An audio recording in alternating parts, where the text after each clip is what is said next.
Yang perlu kita pelajari pertama kali tentang gelombang datar itu adalah apa sih konsep dari gelombang datar, apa definisinya, kapan itu bisa terjadi, itu yang penting harus kita ketahui terlebih dahulu.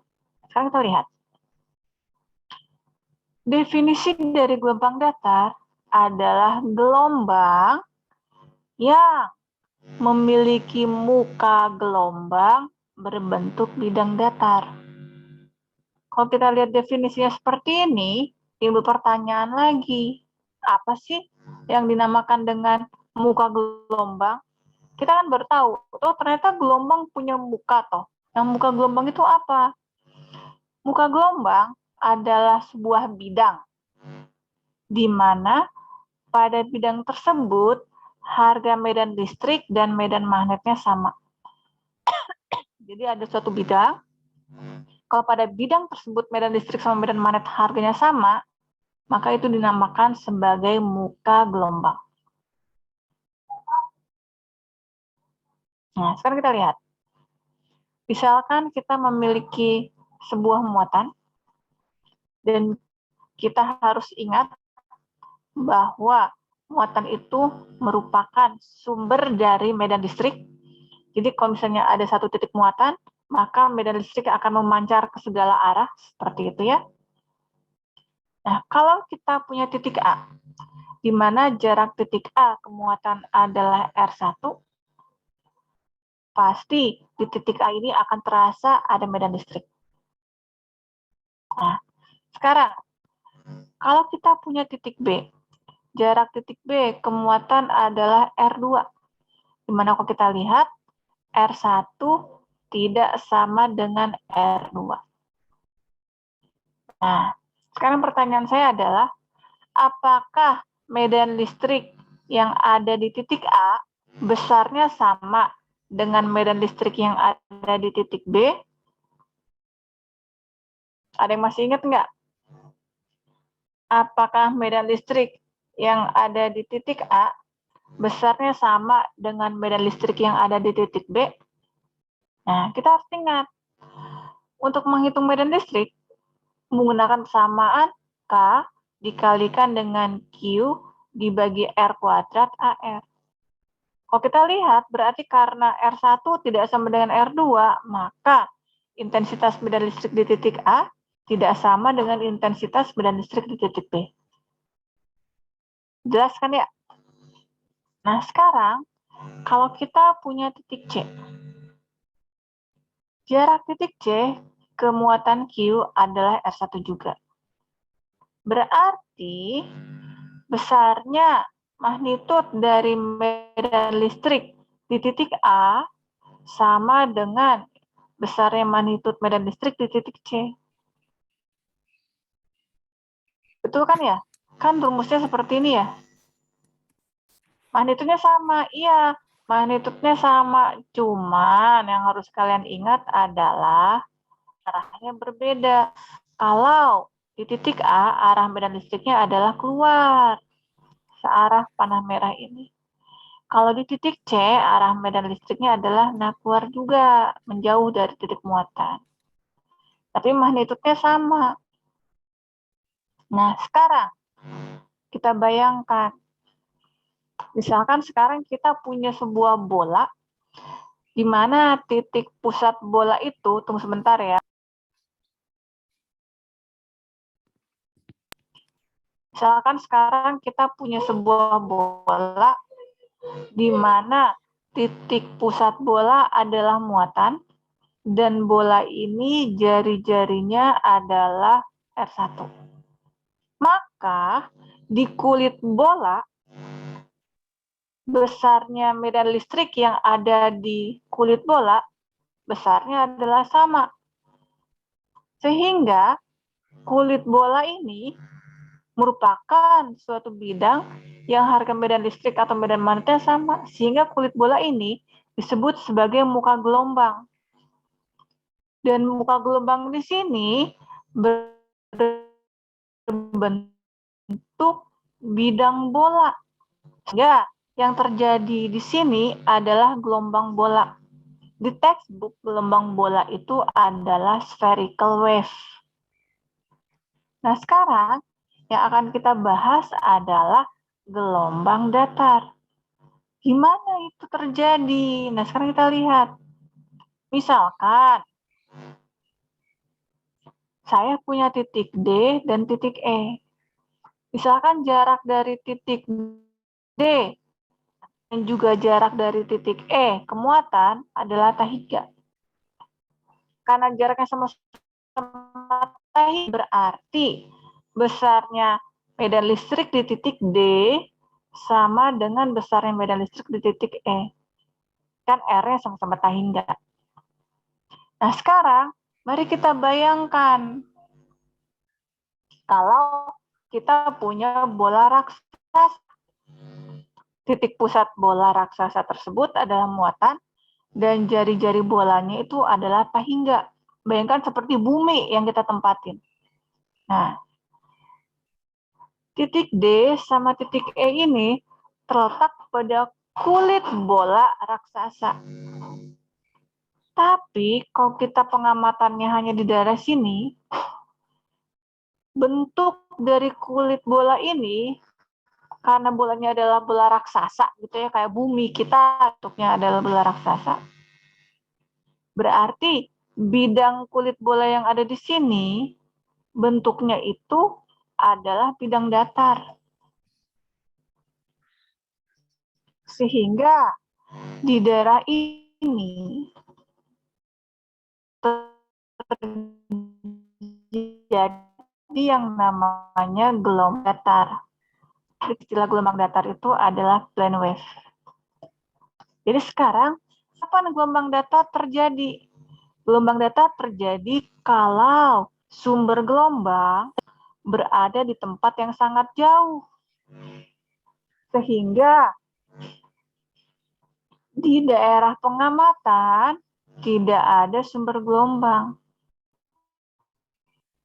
Nah, di daerah pengamatan yang sangat jauh ini seringkali diberi istilah sebagai ruang bebas, atau enggak kalau buku adalah free space.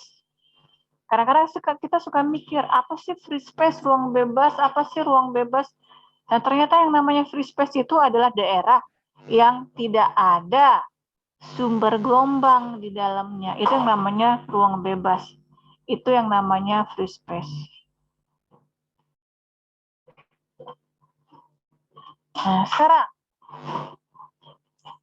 bentar, saya hapus dulu. Nah, sekarang. Ada nggak yang bisa ngasih contoh ke saya? Contoh dari gelombang datar itu apa? Ada yang tahu nggak?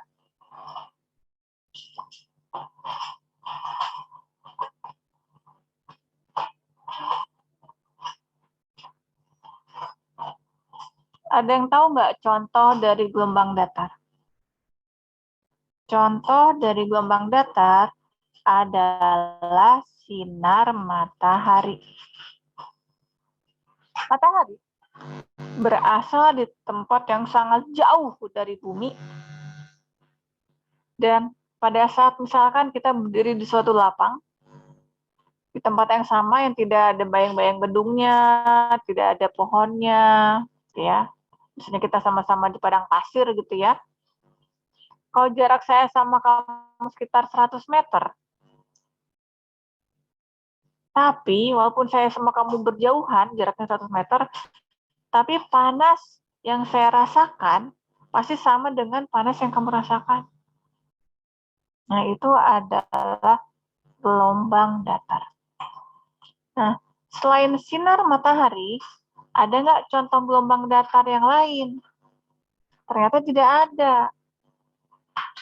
Yang benar-benar merupakan gelombang berdiri hanya sinar matahari. Kenapa? Ya karena kalian bayangkan, gelombang datar itu bisa terjadi kalau apa? Gelombang datar itu bisa terjadi kalau sumber gelombang berada di tempat yang sangat jauh. Itu udah tempatnya sangat jauh, tapi masih kerasa efeknya. Berarti si sumbernya itu harus sangat hebat, harus sangat dahsyat, ya, seperti matahari. Ada nggak yang bisa bikin matahari? Ada nggak yang bisa bikin muatan yang begitu besarnya supaya sehingga nanti di tempat yang sangat jauh masih kerasa efek gelombangnya? Nggak ada. Jadi sekarang pertanyaannya adalah kenapa kita belajar gelombang datar padahal tidak ada orang yang bisa menggunakan membuat gelombang datar? Karena ternyata persamaan yang paling mudah itu adalah persamaan gelombang datar. Kalau gelombang bola, berarti untuk membuat persamaannya kita menggunakan sistem koordinat bola. Nanti bakal ada lagi gelombang silinder. Kita akan menggunakan persamaan sistem koordinat silinder.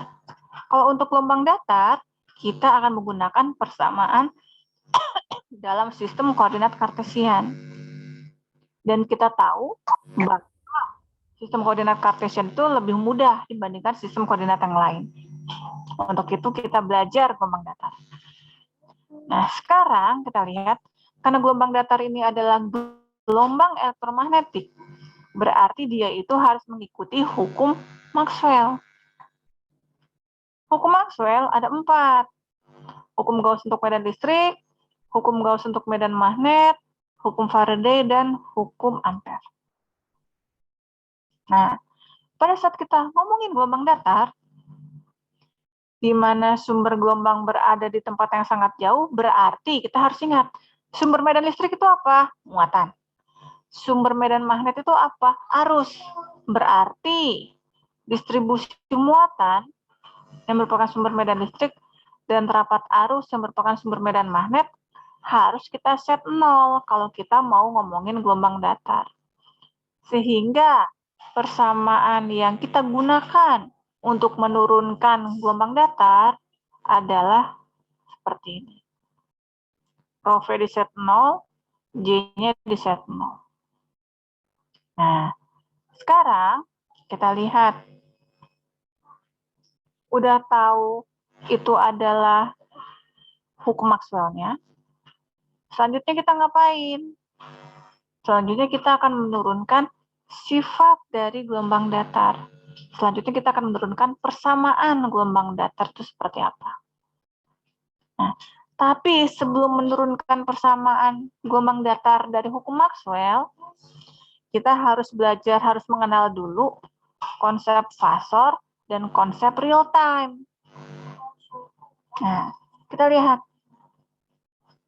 Hukum Maxwell di sini adalah hukum Maxwell bentuk real time.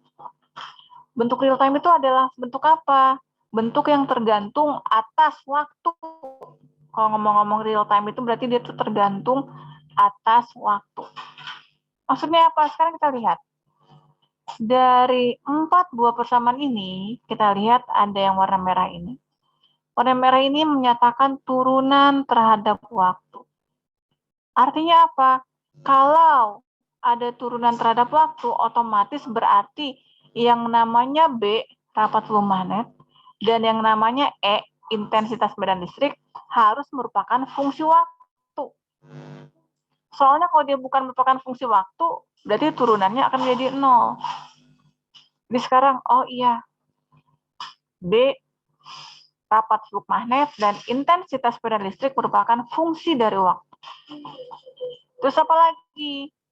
Kita lihat yang warna biru ini adalah notasi apa ini? Disebut dengan apa kemarin? Ini adalah notasi del. Di mana kalau kalian ingat,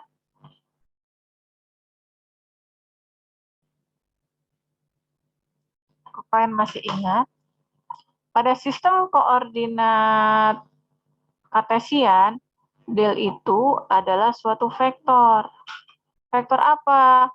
Vektor yang diturunkan terhadap X dengan arah AX, ditambah vektor yang diturunkan terhadap Y dengan arah AY,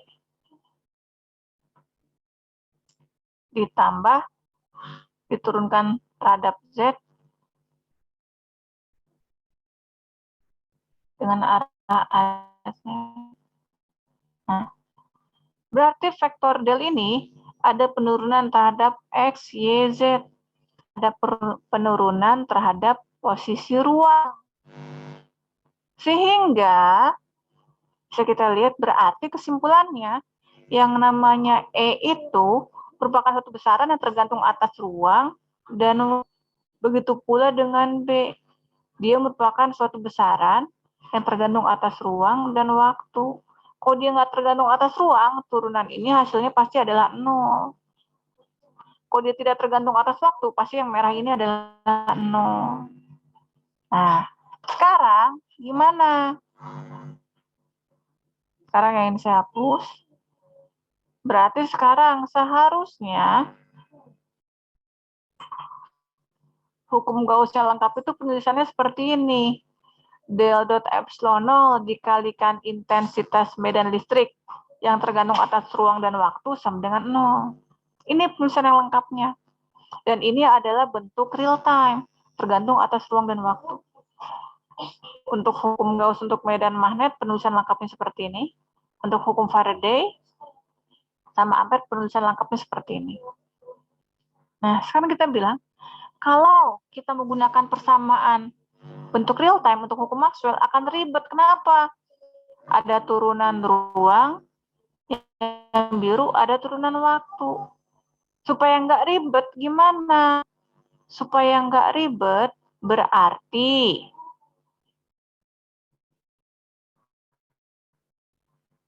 perlu di hukum Maxwell bentuk real time ini perlu kita sederhanakan. Disederhanakannya gimana? Disederhanakannya dengan mengubah ke dalam bentuk fasor. Jadi bentuk fasor itu apa? Adalah bentuk real time yang disederhanakan. Kalau ini adalah persamaan medan listrik yang tergantung atas ruang dan waktu, berarti adalah yang real time. Kalau bentuk fasor itu gimana? Bentuk ini kita ubah menjadi E yang tergantung atas ruang aja dikalikan dengan E pangkat J omega T. Artinya apa? Artinya si unsur waktunya itu ditarik keluar dari medan listrik. Sehingga si medan listriknya ini hanya tergantung atas ruang aja. Dan medan listrik yang tergantung atas ruang ini, medan listrik yang tergantung atas ruang inilah yang disebut sebagai fasor. Jadi tidak ada unsur T-nya lagi. Sekarang kita lihat. Ini adalah persamaan hukum Maxwell bentuk real time yang tadi di slide sebelumnya. Nah, sekarang supaya menjadi lebih sederhana, kita ubahin ke dalam bentuk fasor sehingga si E yang tergantung atas ruang dan waktu kita ubah menjadi fasor dari E dikalikan dengan E pangkat J omega T. B yang tergantung atas ruang dan waktu kita ubah menjadi fasor dari B dikalikan dengan E pangkat J omega T. Begitu pula dengan hukum Faraday dan hukum Ampere. Nah, kalau kita lihat, ternyata kita tuh niatnya berkenalan dengan fasor untuk mempermudah. Tapi kok kenapa malah kelihatannya malah makin berantakan ya? Nah, sekarang kita lihat. Sehingga simpelnya di mana? Nah, kita lihat. Ini saya salin lagi. Sekarang perhatikan.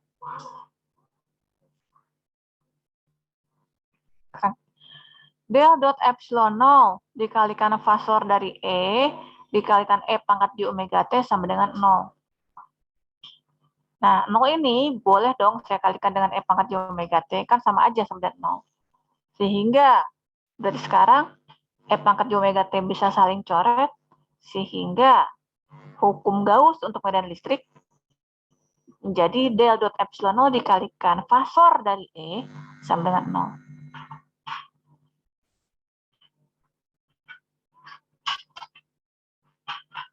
Nah, terus habis itu gimana? Dengan cara yang sama, 0 ini dikalikan dengan E pangkat J omega T. Terus saling coret, sehingga hukum Gauss untuk medan magnet dalam bentuk fasor bentuknya seperti ini.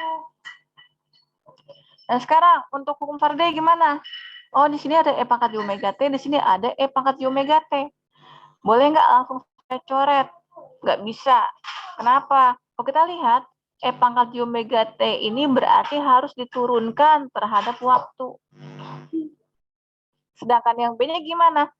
Si B-nya ini kan udah fungsi dari ruang, nggak ada unsur T-nya lagi. Berarti dia bisa keluar dari D per dt. Sehingga kalau kita lihat, karena, bisa tulis ya, berarti ini sama dengan minus fasor dari B dikalikan turunan terhadap waktu dari E pangkat J omega T. Berarti sama dengan apa? Minus fasor dari B. Ini kalau diturunkan terhadap waktu menjadi apa? J dikalikan omega kali E pangkat J omega T. Sehingga, jadi sekarang del cross fasor dari E dikalikan E pangkat J omega T sama dengan minus fasor dari B dikalikan J kali omega kalikan ini. Ini bisa saling coret. Sehingga didapat rumus del cross E, fasor dari E, sama dengan minus J omega fasor dari B. Nah, proses ini tidak saya tulis di di slide. Tapi intinya kalian harus tahu sehingga akhirnya kita dapatkan, kalau ini nanti kita dapatkan. Saya hapus dulu ya, biar nggak berantakan. Nah, ini adalah hukum Faraday dalam bentuk fasor. Kalau ampere gimana? Ya sama, nggak bisa saling coret yang ini. Diturunkan dulu ini E pangkat J omega T-nya terhadap waktu.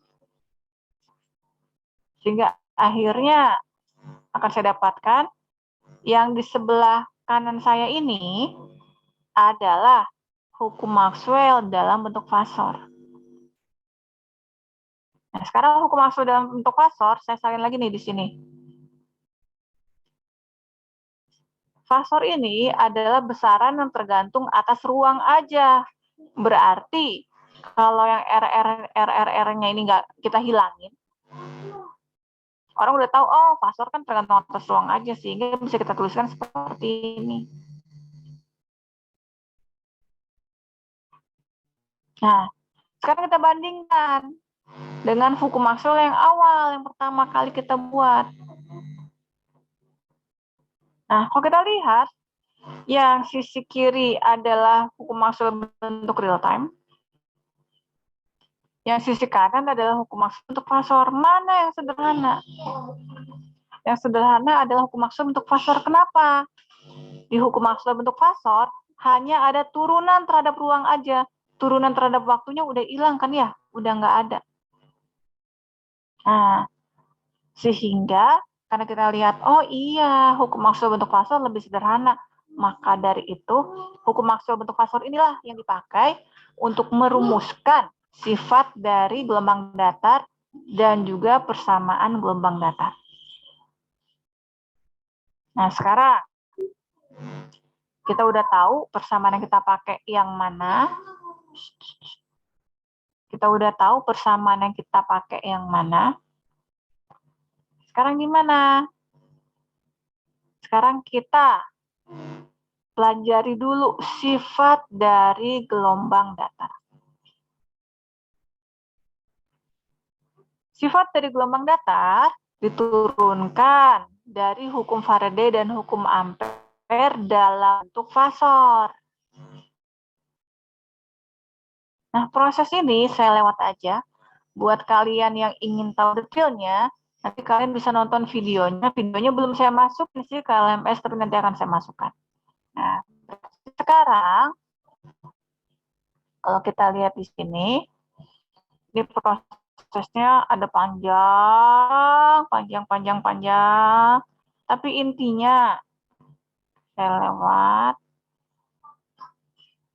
Intinya, dari hukum Faraday akan dihasilkan 3 buah persamaan. Dari hukum Ampere akan dihasilkan 3 buah persamaan. Jadi dari 6 buah persamaan ini bisa kita lihat sifat dari gelombang datar. Perhatikan persamaan 1 dan 5. Kalau kita lihat, kalau ada intensitas medan listrik di arah Y, dia pasti pasangannya dengan apa?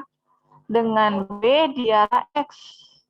Jadi kalau B di arah X, pasti pasangannya dengan E di arah Y. Nggak ada E di arah Y yang pasangannya dengan BY atau B, nggak ada. Terus apa lagi? Dari 24 kita lihat, kalau EX pasangannya BY. Sehingga dari dua kasus ini bisa kita katakan bahwa medan listrik sama medan magnet itu samaan. Cuman mereka itu saling tegak lurus. Jadi medan listrik dan medan magnet itu saling tegak lurus. Nah, kita lihat apa lagi? Persamaan 3 dan 6. Nah, di persamaan 3 dan 6 ini dikatakan tidak ada BZ, tidak ada EZ. Di mana BZ, di mana arah Z ini adalah arah rambat gelombang. Berarti selain medan listrik dan medan magnet ini saling tegak lurus, ternyata mereka itu pasti tegak lurus terhadap arah rambat gelombang. Jadi ini adalah sifat dari medan listrik. Apa itu? Medan listrik tegak lurus terhadap magnet. Kalau kamu lihat jari saya. Dan keduanya ini tegak lurus terhadap arah rambat gelombang. Berarti arah rambat gelombangnya kemana? Keluar slide ke arah kamu. Seperti itu. Itu adalah sifat dari gelombang datar. Jadi kalau kita lihat, perhatikan animasi di sini. Kalau saya punya gelombang yang merambat searah sumbu Z, ini arah rambatnya dinyatakan dengan panah berwarna ungu. Kalau saya punya medan listrik yang warna hijau, medan magnetnya gimana? Berarti medan magnetnya harus tegak lurus hijau, tegak lurus ungu. Nah, kalau medan listriknya searah sumbu Y, berarti medan magnetnya searah sumbu apa? Searah sumbu X.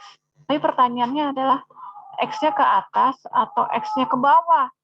Kalau X-nya ke atas, kalau misalnya medan magnetnya searah sumbu X positif, kan dia juga tegak lurus hijau dan ungu. Yang B yang di bawah ini juga tegak lurus hijau dan ungu.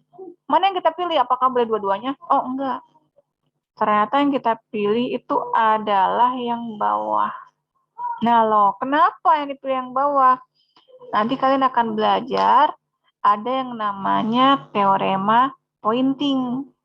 Di sini dikatakan P, vektor P, sama dengan vektor E dikroskan dengan vektor H. Vektor H adalah vektor intensitas medan magnet. Nah, P ini adalah vektor yang menyatakan daya. Arahnya gimana? Arahnya searah dengan arah gelombang. Jadi kalau kita lihat putar, kita gunakan aturan tangan kanan ya. Ini adalah tangan kanan saya gitu ya. Berarti kalau dari E diputar ke H, arah rambatnya adalah sesuai dengan jempol saya. Jadi kalau kita lihat di gambar ini, dari E diputar, kamu gerakin tangan kamu ya, dari E diputar ke B,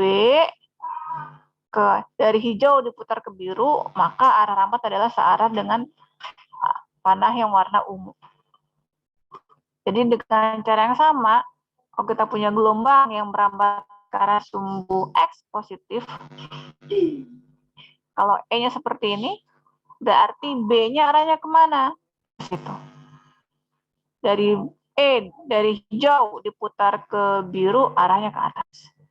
Kalau E seperti ini, birunya seperti itu. Kalau ada gelombang yang merambat ke arah sumbu Y positif, E-nya ke arah sumbu Z, berarti si yang B-nya ke arah sumbu X. Itu adalah sifat dari gelombang datar. Sifatnya udah, Persamaan sekarang, tugas berikutnya adalah persamaan gelombangnya seperti apa. Itu yang harus kita lihat. Oke, sifatnya udah tahu, tapi sekarang gelombangnya kayak gimana persamaannya? Yuk kita lihat bersama.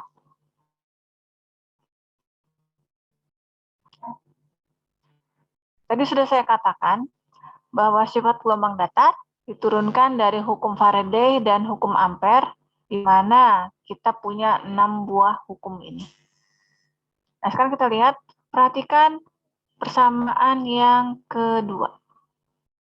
EX, kalau diturunkan terhadap Z, sama dengan minus J omega dikalikan dengan B di arah Y. Kalau persamaan ini kita turunkan terhadap Z baik sisi kiri maupun sisi kanan, berarti sekarang persamaannya berubah menjadi EX yang diturunkan 2 kali terhadap Z sama dengan minus J omega BY diturunkan terhadap Z sekali. Sekarang kita lihat. Ini tetap karena J omega itu merupakan suatu konstanta gitu ya, bukan fungsi dari Z, maka dia bisa keluar nih. Jadi bisa kita tuliskan menjadi minus J omega dikalikan BY yang diturunkan terhadap Z.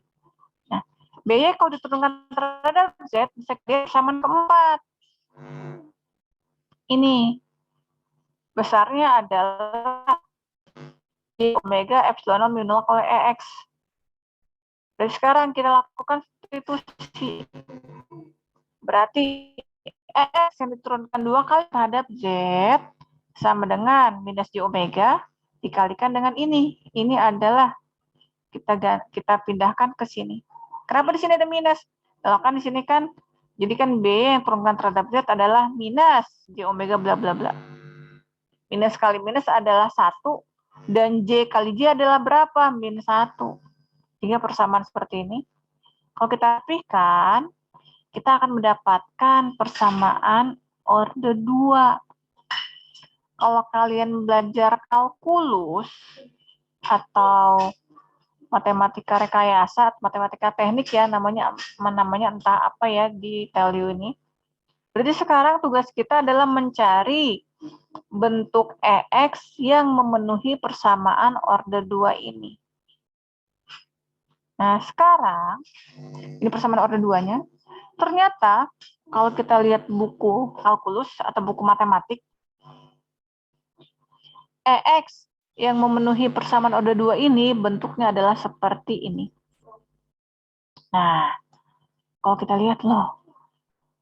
Jadi kalau EX yang bentuknya seperti ini, kalau kita masukkan ke persamaan orde 2 ini, akan sama dengan 0. Nah, sekarang timbul pertanyaan, ini ada notasi-notasi baru nih. Yang pertama kita lihat ada beta. Padahal di sini kan nggak ada beta ya.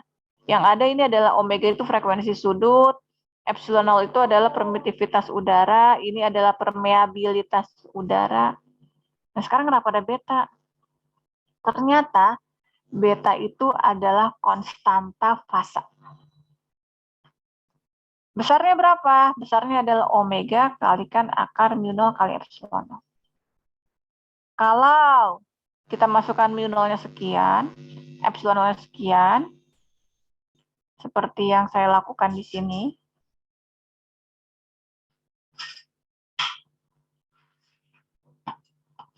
sebentar ya, saya ambil.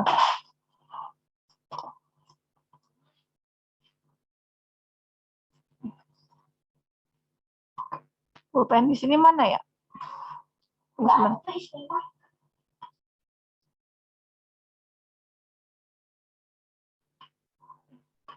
Sekarang kita lihat.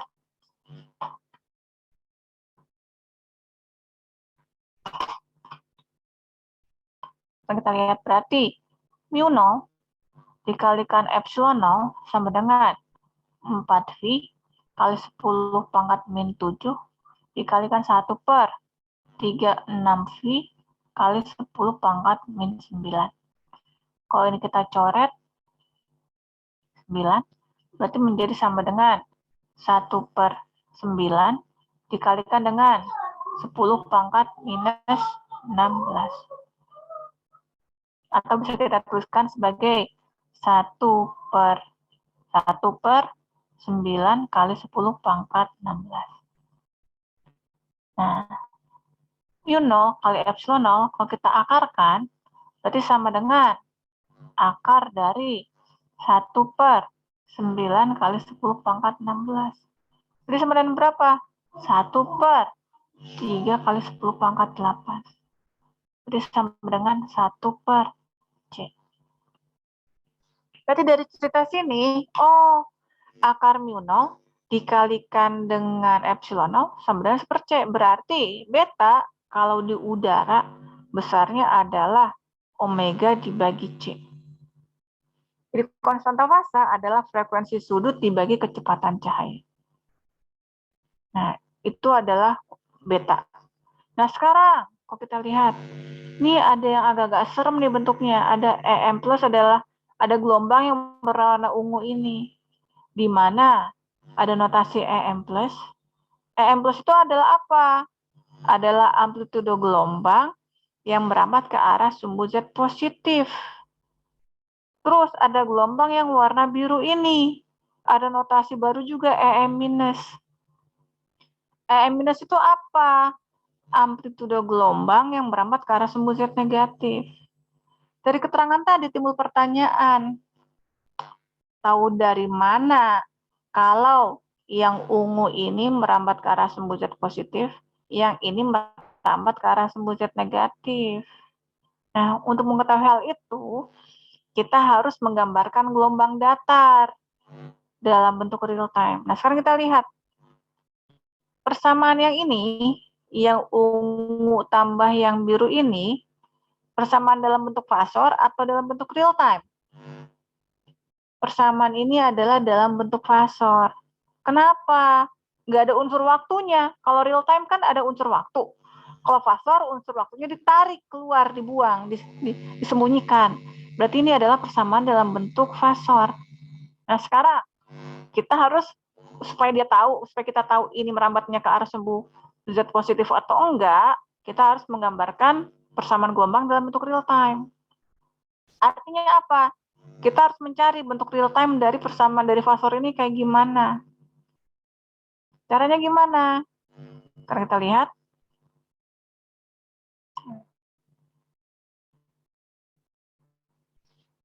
Sekarang kita lihat, ini adalah gelombang yang ungu. Gelombang yang merambat ke arah sumbu Z positif. Ini adalah bentuk fasor. Ternyata, untuk mencari bentuk real time, caranya gimana? Rumusnya mengatakan, bentuk real time, bentuk yang tergantung atas ruang dan waktu adalah harga real dari fasor dari E dikalikan dengan E pangkat J omega T. Nah, sekarang kita hitung. Fasor dari E adalah yang ini. Kita substitusikan ke sini. Fasor dari E dikalikan E pangkat J omega T. Terus kita lihat ada E pangkat J, ada E pangkat J. Biar bagus, kita gabungkan, kita rapikan. Sehingga kita dapatkan persamaannya adalah nilai real dari EM plus kali E pangkat J omega T minus beta Z. Nah, sekarang yang harus kita ingat adalah pada saat kalian belajar variabel kompleks, kalian harus ingat kalau misalkan ada besaran E pangkat J alfa, dia bisa dinyatakan dengan cos alfa plus J sin alfa. Kalau ada E pangkat minus J alfa, dia dinyatakan dengan cos alfa min J sin alfa. Nah, jadi sekarang gimana? Kita lihat. Perhatikan yang warna merah ini. Yang ini kita nyatakan dengan cos omega T minus beta Z plus J sin sekian. Gimana kalau kita lihat, EM plus dikalikan dengan cos, dia adalah nilai real. Nilai real adalah yang kita cari. Terus ditambah EM plus dikalikan dengan J sin. Karena ada J, pasti dia adalah imajiner. Imajiner kita buang. Sehingga bentuk real time dari fasor ini adalah EM plus kali cos omega T minus beta Z. Sebenarnya ada cara yang gampang ini. Ada cara singkat lah untuk menentukan perubahan dari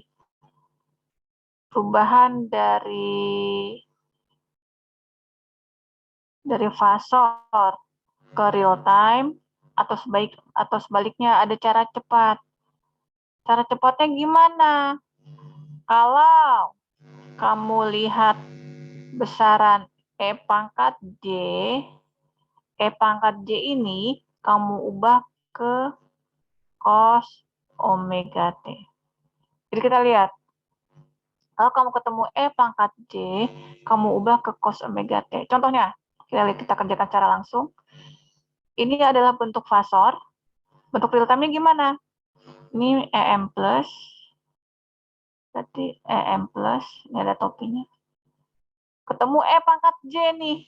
Oh, E pangkat J kita ubah menjadi cos omega T. Habis itu, apa yang di luar J, ada minus beta Z nih ya. Ada minus beta Z, kita tuliskan aja. Minus beta Z. Atau enggak kok kebalikannya. Ini bentuk real time. Mau kita ubah ke dalam bentuk fasor. Kalau kamu ketemu cos omega T, kamu ganti jadi E pangkat J. Jadi ini, si fasornya sama dengan apa? EM plus. Ketemu cos omega T, kita ganti dengan E pangkat J. Terus habis itu gimana? Di sini ada minus beta Z. Berarti ini dalam kurung minus beta Z.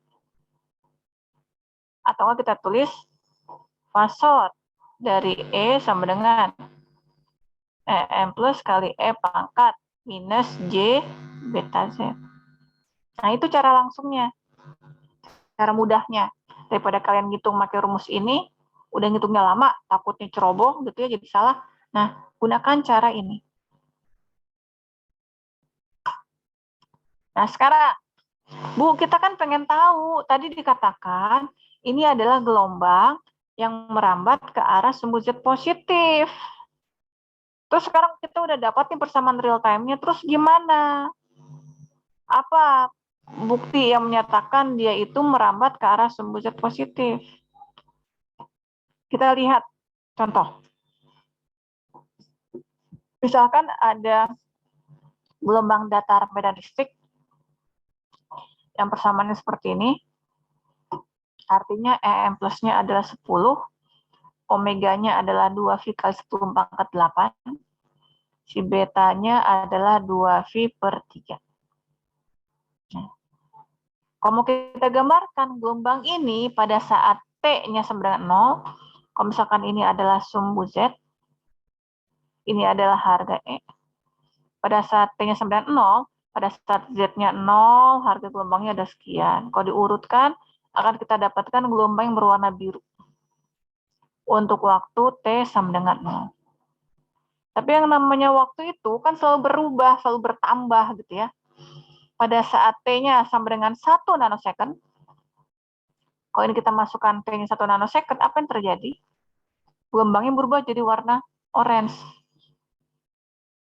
Pada saat T-nya 2 nanosecond, gelombangnya bergeser lagi jadi warna abu-abu. Kalau saya tempelin semua, jadi kalau kita lihat, pada saat T-nya sama dengan 0 adalah yang biru, pada saat T-nya nambah, apa yang terjadi? Gelombangnya ngegeser, pada saat T-nya nambah lagi, gelombangnya ngegeser, berarti kalau kita lihat, si puncak ini bergeser, artinya apa? Gelombang ini merambat ke arah sumbu Z positif.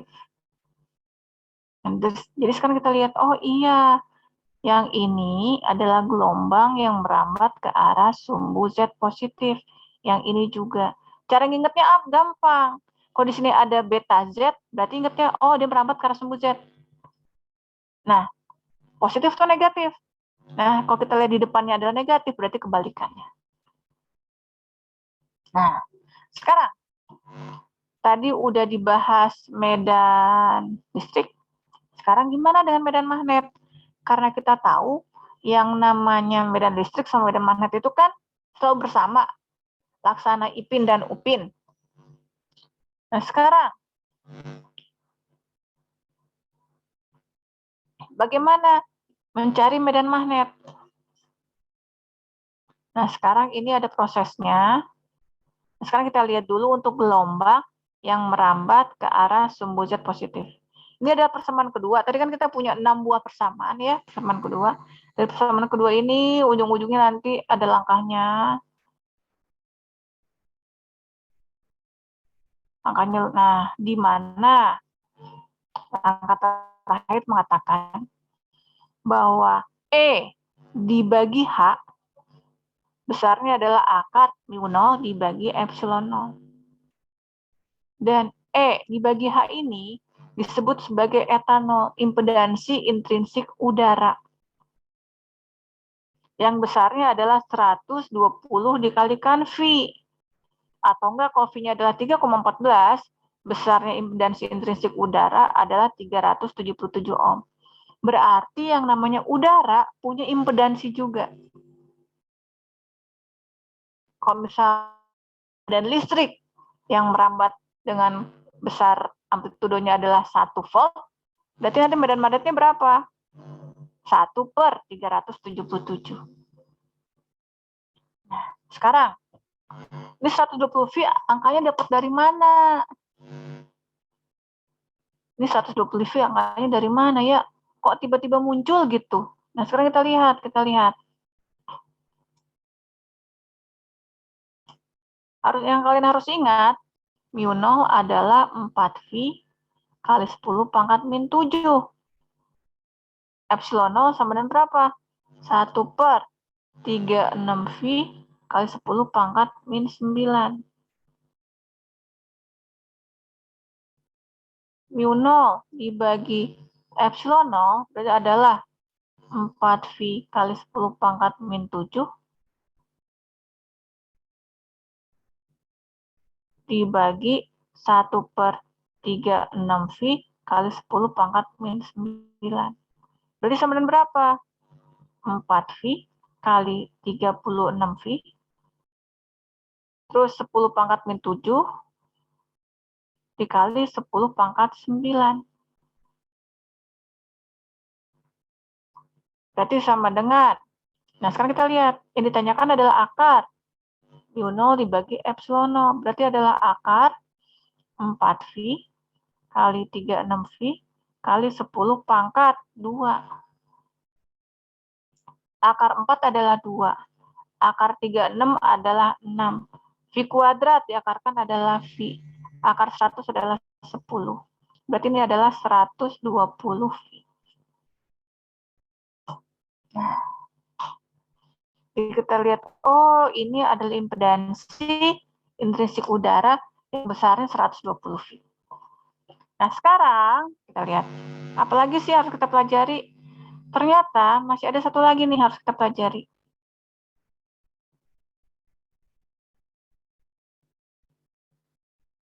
Nah, kalau kita ngomong-ngomong gelombang datar, ada beberapa parameter yang harus kita ingat, yang pasti berkaitan dengan gelombang. Yang pertama adalah konstanta fasa alias beta, besarnya adalah persamaan untuk menghitungnya adalah omega dibagi C kalau di udara, dan sekarang kita bahas emang gelombang datar yang merambat di udara. Terus, yang kedua adalah etanol. Etanol itu adalah impedansi intrinsik gelombang di udara yang harganya adalah 120 V atau akar mu0 dibagi epsilon 0. Yang ketiga adalah lambda alias panjang gelombang. Yang keempat adalah Vp alias kecepatan fasa. Nah, berapa besarnya lambda? Kalau kalian belajar fisika, kalian pasti pernah mendengar rumus lambda sama dengan berapa? Sama dengan C per F. Persamaan ini hanya berlaku di udara.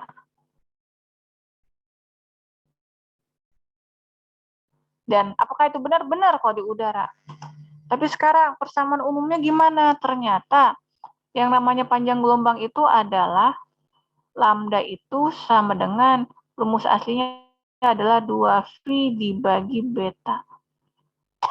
Nah, kalau kita lihat, berarti adalah 2V dibagi beta itu adalah apa? Omega dibagi C. Berarti sama dengan 2V dikalikan C dibagi dengan omega. Omega sama dengan apa? Omega adalah 2V dikalikan F. Coret-coret berarti sama dengan C per F. Jadi rumus lambda sama dengan C per F didapat dari sini aslinya. 2V dibagi beta. Nah, kalau kecepatan fasa, rumusnya adalah apa? Vp sama dengan omega dibagi beta. Nah, kalau kita lihat, beta itu adalah apa? Omega per C. Itu sama dengan apa? C. Jadi kecepatan fasa untuk gelombang elektromagnetik yang merambat di udara sama dengan kecepatan cahaya. Itu tentang gelombang datar. Nah, sekarang tentang gelombang datar sudah saya berikan. Sekarang kita akan latihan soal. Tunggu sebentar ya.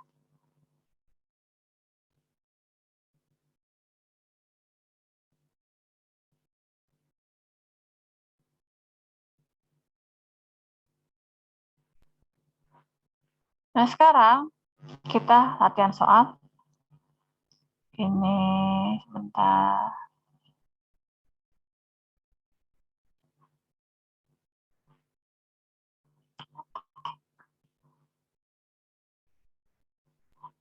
Misalkan, perhatikan.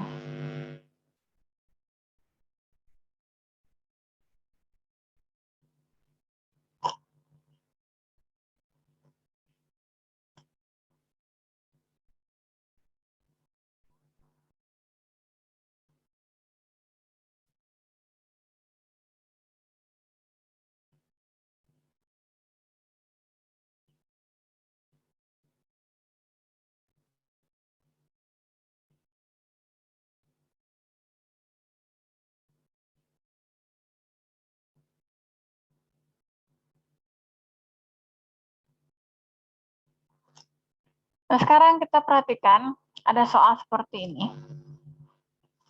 Ini adalah persamaan gelombang datar untuk medan listrik. Kalau medan listrik berarti satuannya adalah volt per meter. Nah, pertanyaan yang pertama adalah, arah rambatnya kemana?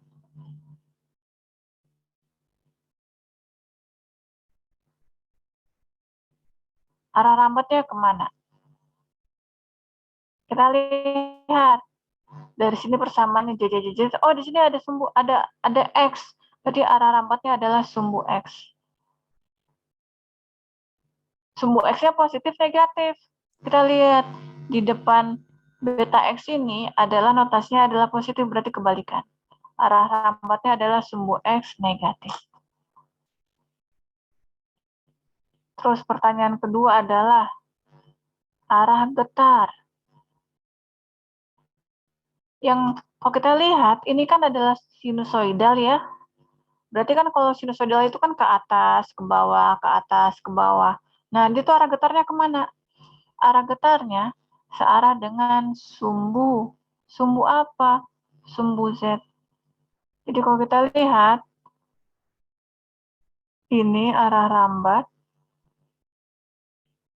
Yang ini kebalikan. Kalau arah getar itu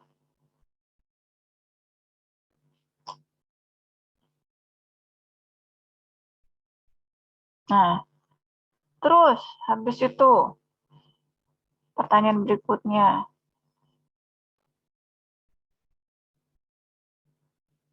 Berapa beta? Kita ingat,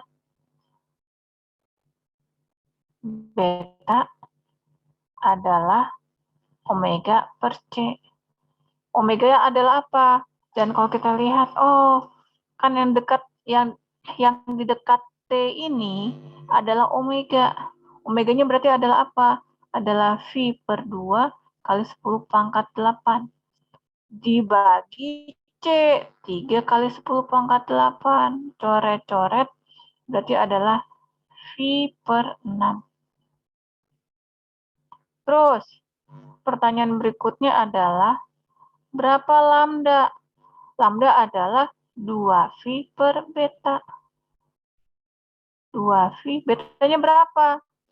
V per 6. Berarti sama dengan 2 dikalikan 6 sama dengan 12 meter. Ini beta adalah satuannya adalah radian per meter. Nah, terus habis itu pertanyaan berikutnya adalah berapa frekuensi? Kita lihat omega sama dengan 2V dikalikan F. Berarti frekuensi adalah omega dibagi 2V. Omeganya berapa? V per 2 dikalikan 10 pangkat 8 dibagi 2V. Coret-coret, oh berarti adalah 0,25 dikalikan 10 pangkat 8. Ini frekuensinya. Terus pertanyaan selanjutnya adalah bagaimana dengan medan magnet? Berapa besar medan magnetnya? Sekarang kita lihat.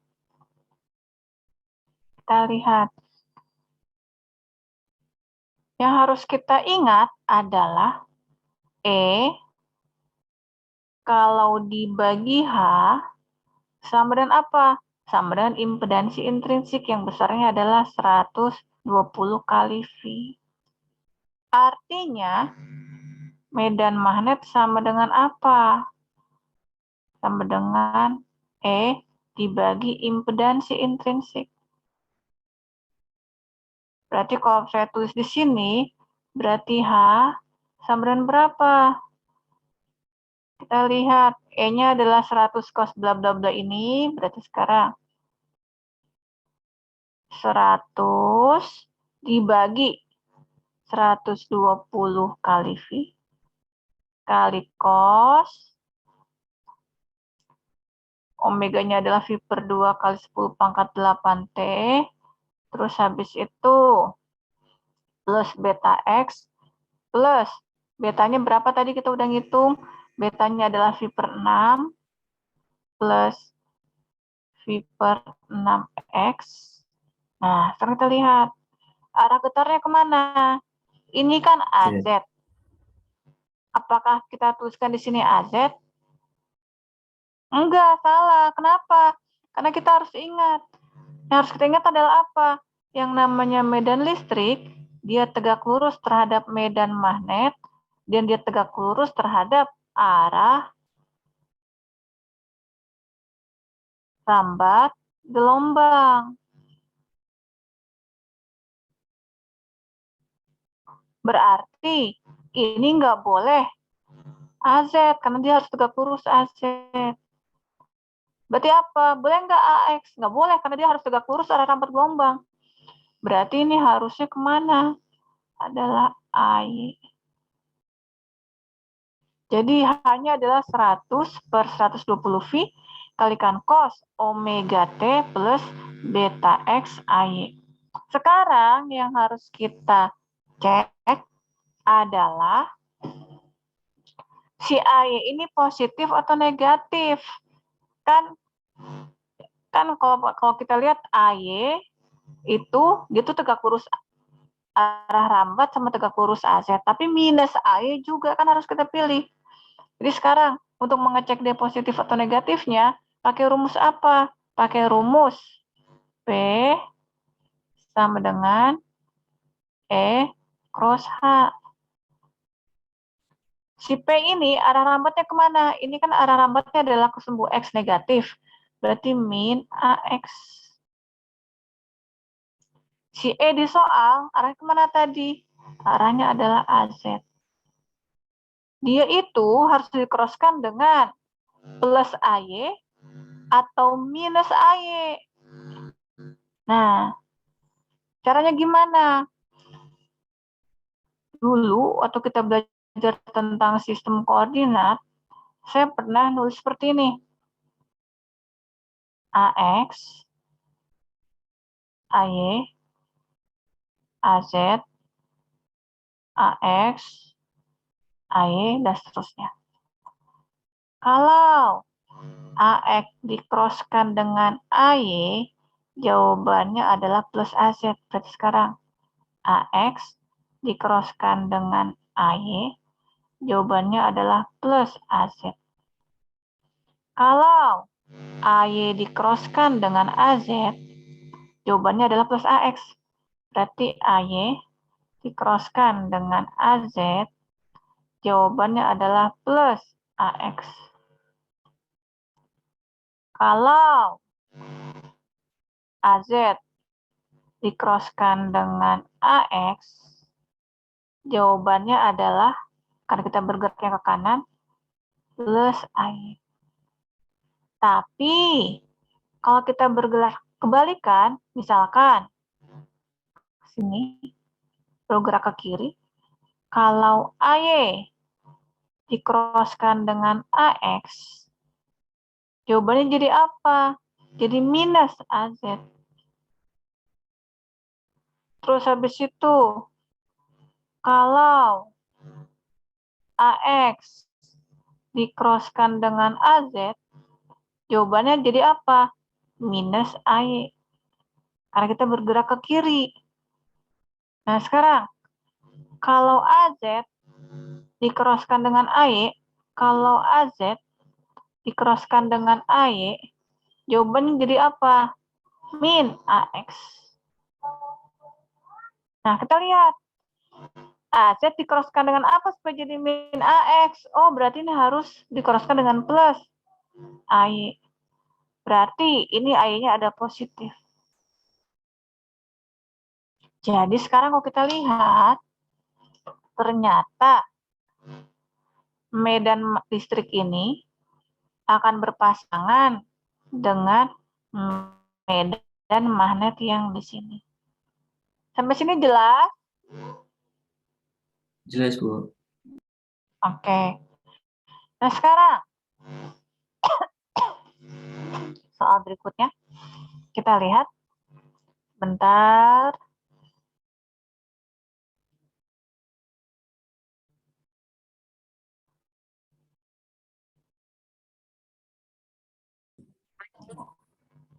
Sekarang kita lihat, sebentar ya, saya hapusin dulu.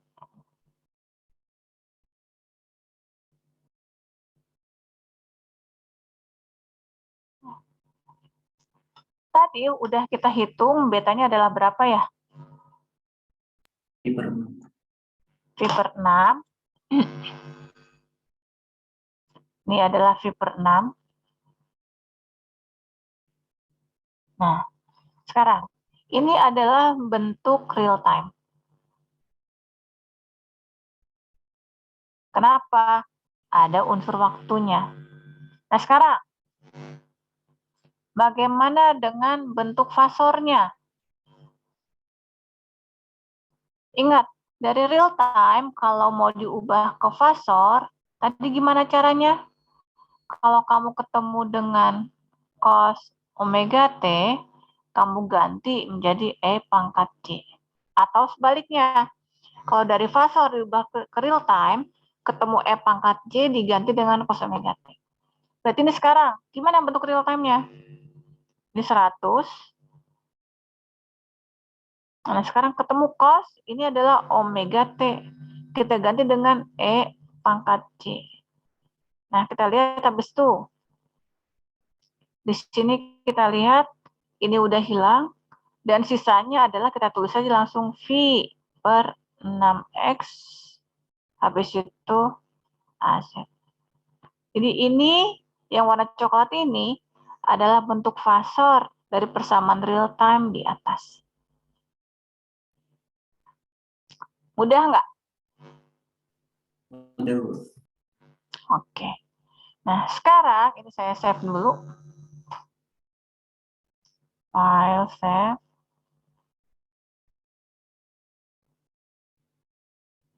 Tadi dulu ya.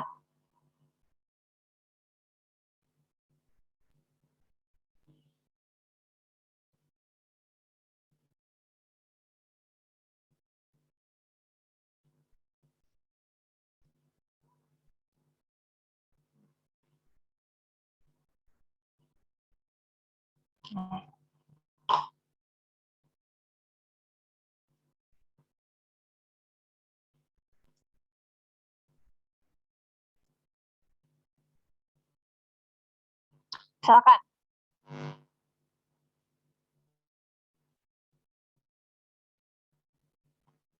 Saya punya persamaan seperti ini.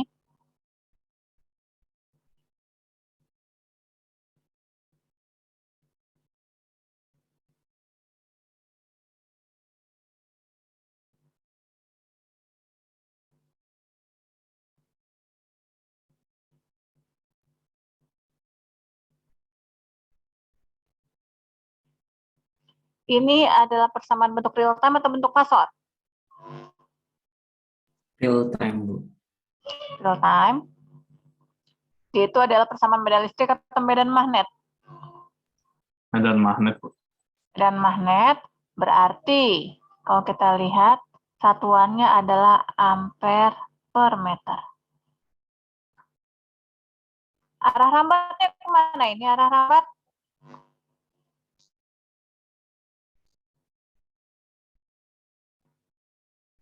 Arah rambatnya kemana? Sumbu apa? Negatif. Sumbu Y negatif. negatif. Arah getar AZ. adalah sumbu Z atau enggak AZ. Terus habis itu betanya berapa beta?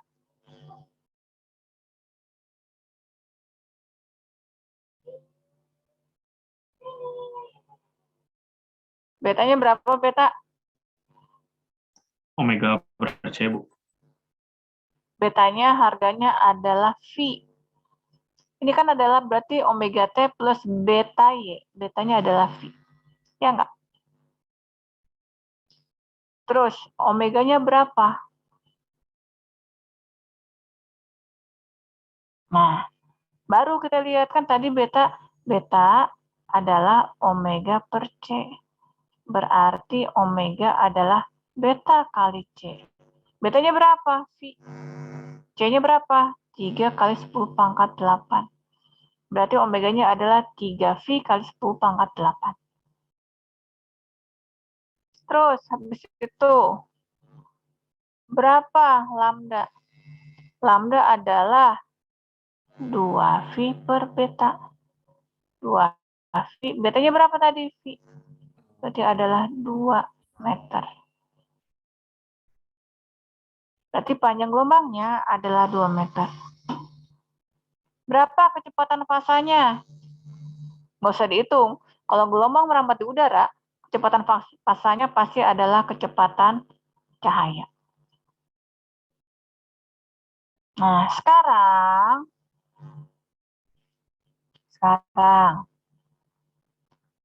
berapa medan listriknya? Nah, sekarang kita lihat. Yang harus kita ingat terus adalah E sama dengan apa? Sama dengan impedansi. Yang besarnya adalah 120 kali V. Berarti E sama dengan H dikalikan impedansi. Berarti E sama dengan berapa? Ya udah, tinggal 120 V dikalikan 100 cos omeganya 3V kali 10 pangkat 8T plus VY. Nah, arah getarnya kemana? Arah getarnya kemana?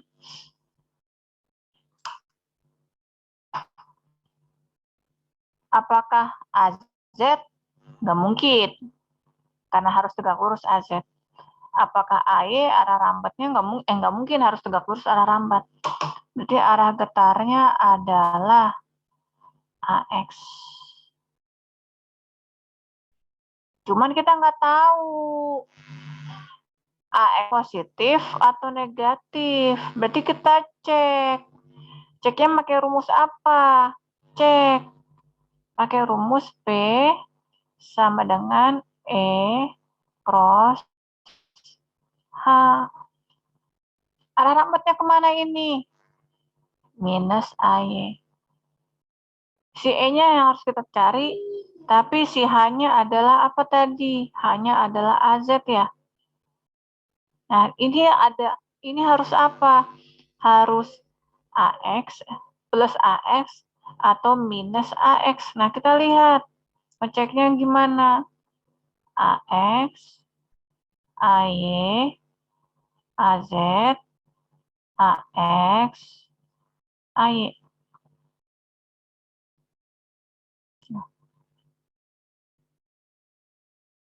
Nah, sekarang kita lihat. AX cross AZ sama dengan apa?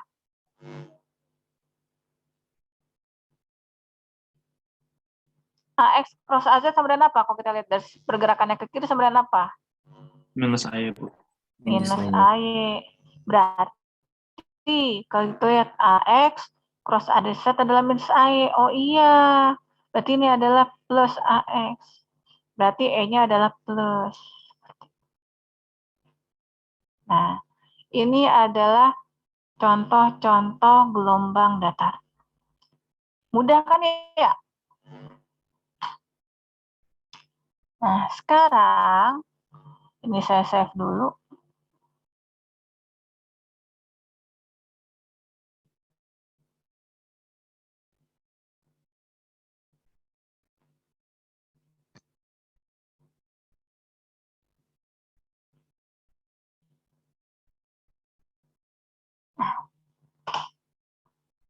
Sekarang soal berikutnya. Soal nomor 3. Diketahui E sama dengan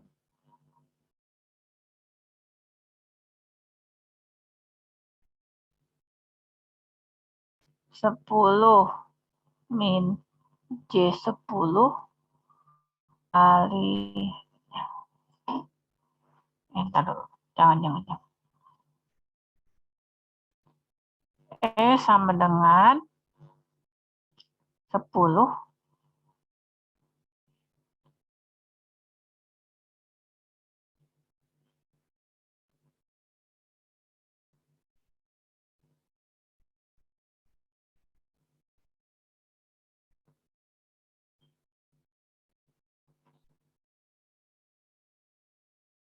Sekarang saya mau nanya.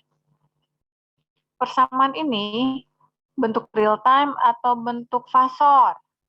Fasor, Bu. Fasor. Bentuk real time ini jadi sama dengan apa bentuk real time-nya?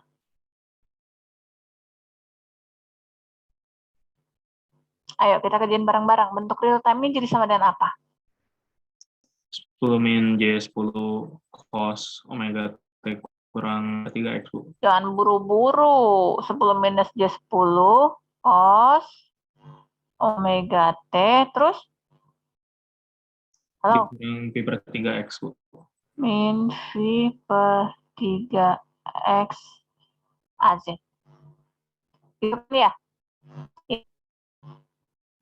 Nah, sekarang perhatikan besaran yang ini. 10 minus J10, ini benar nih. Yang ini tuh benar. Nah, tapi sekarang saya minta kalian perhatikan besaran ini. Ini adalah bilangan kompleks. Kalian sudah belajar Varkom, ya nggak? Nah, sekarang, pada saat kalian belajar Varkom, tentang bilangan kompleks, nah sekarang kalau kita lihat di sini, kalau misalkan ini adalah bidang bilangan kompleks,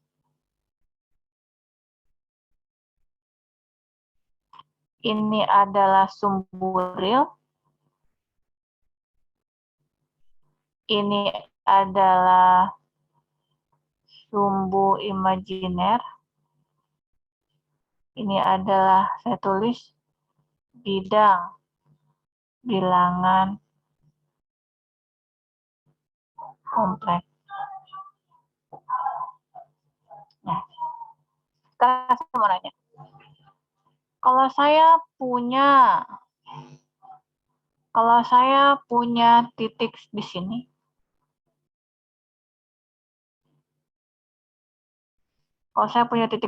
misalnya ini adalah,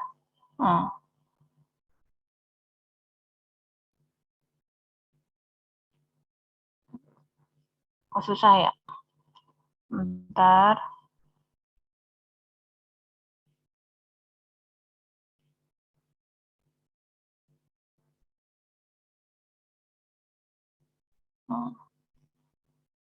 Oke. Kalau saya punya titik di sini, misalkan ini adalah titik A, berapa A? Berarti A sama dengan, kalau ini 2, ini adalah 1, berarti A sama dengan apa? 2 tambah J. 2 tambah J1. Di mana ini adalah penulisan bentuk bilangan kompleks dalam bentuk rektangular. Tapi, selain dalam bentuk rektangular, kalau kalian belajar Varkom, kita juga bisa menuliskan A dalam bentuk polar. Bentuk polar itu gimana? Kita bikin ada garis. Terus habis itu kita hitung panjang garis ini. Ini kita sebut sebagai magnitud A, di mana magnitud A itu adalah akar dari 2 kuadrat tambah 1 kuadrat, berarti adalah akar 5. Terus di sini adalah sudut. Misalkan sudut theta ya. Misalkan ini adalah sudut theta. Tetanya sama dengan berapa? Berarti adalah arkus tangan dari apa? Dari 1/2. Sehingga selain kamu tuliskan A sebagai 2 plus J1, kamu juga bisa nulis sebagai A adalah magnitud dengan sudut. Sudutnya adalah arkus tangan 1/2. Kalau misalnya saya lihat di kalkulator saya, sebentar ya. Sebentar, arkus tangan 0,5 itu adalah 26,6 derajat. Ini sama dengan 26,6 derajat. Berarti bisa kita tuliskan A sama dengan akar 5 dengan sudut 26,6 derajat. Penulisan ini yang disebutkan sebagai bentuk polar. Nah, ternyata bilangan kompleks itu bisa dituliskan dalam bentuk rektangular, dalam bentuk polar, dan juga dalam bentuk eksponensial. Jadi sekarang, A itu bisa kamu tuliskan sebagai akar 5 dengan sudut itu adalah E pangkat J 26,6 derajat. Ini adalah bentuk eksponensial. Nah, di Varkom kalian harusnya udah belajar ini. Nah, sekarang kita lihat. Kita lihat titik 10 minus J10. Nah, sekarang Kalau titik 10 minus J10, kalau misalnya ini saya hapus dulu ya, biar nggak penuh gitu ya.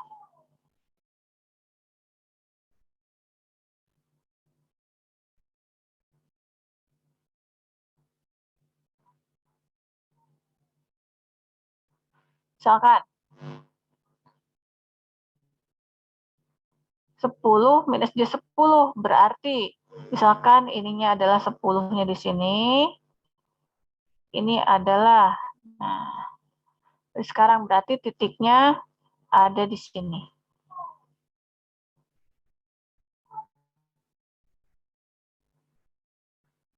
Misalkan ini adalah titik E gitu ya, EM, ini adalah EM. Selain 10 minus J10, dia bisa dinyatakan dengan apa? Bentuk polarnya gimana? Jadi bentuk polarnya adalah kamu cari panjang ini. Panjang garis yang ungu ini berapa panjang garisnya? Panjang garis yang ungu dengan Pitagoras berarti kamu panjang garis ungu dengan Pitagoras adalah akar dari, kan kalau kita lihat segitiga siku-siku ya, akar dari 10 tambah 10, akar dari 10 kuadrat tambah 10 kuadrat, jadi sama dengan 10 akar 2. Nah sekarang sudutnya gimana? Sudutnya berapa? Sudutnya yang mana? Yang namanya sudut, kalau kita ngomong bilangan kompleks, bergeraknya adalah dari sumburil berlawanan arah jarum jam. Berarti ini sudutnya adalah berapa ini? Adalah ini tuh berarti 270 ditambah 45 berarti adalah 315 derajat. Jadi 10 minus J10 bisa kamu tulis sebagai 10 akar 2 dengan sudut 315 derajat. Jadi sudut itu bergeraknya adalah dari sumburil berlawanan arah jarum jam, itu adalah pergerakan sudut positif.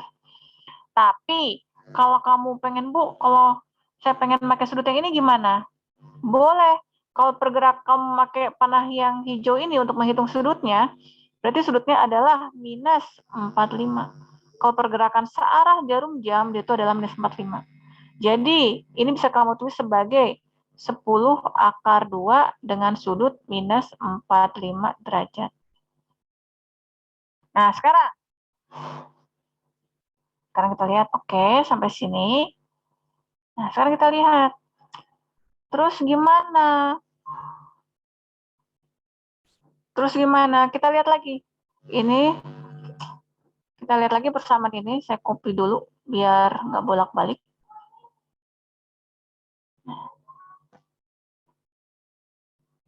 Jadi sekarang, kalau kita lihat lagi, perhatikan, konsentrasi.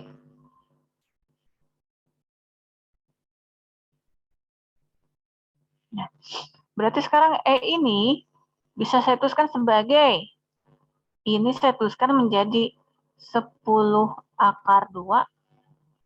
Sudut minus 45 derajat saya tuliskan sebagai E pangkat minus J 45 derajat. Dikalikan dengan E pangkat minus J per 3X AZ. Jadi yang atas sama yang bawah sama kan ya? Ya nggak? Terus habis itu, supaya rapi, E pangkat J sama E pangkat J saya gabung. Jadi sekarang 10 akar 2 kali E pangkat J, berarti ini ada minus V per 3X, minus 45 itu adalah V per 4. Berarti ini udah saya gabung nih. Nah, sekarang berarti yang coklat ini pada dasarnya sama dengan yang merah. Berarti sekarang, ayo kita bikin nilai apa sih persamaan bentuk real time dari yang merah. Jadi E yang real time sama dengan apa? 10 akar 2 ketemu E pangkat J dirubah menjadi cos omega T. Terus habis itu yang lain tinggal disalin. V per 3X min V per 4AZ. Sedangkan kalau kita bikin persamaan real time dari yang coklat, yang kita dapat adalah apa? Dari yang coklat adalah 10 minus J10 cos omega T min V per 3X AZ. 3X AZ. Nah, kalau dilihat mana yang benar? Dua-duanya benar. Berarti artinya apa? Artinya persamaan yang merah sama persamaan yang coklat sama. Jadi kalau ditanya untuk persamaan yang coklat, berapa harga amplitudo maksimum? Kalau kamu jawab berapa amplitudo maksimum? Tar dulu.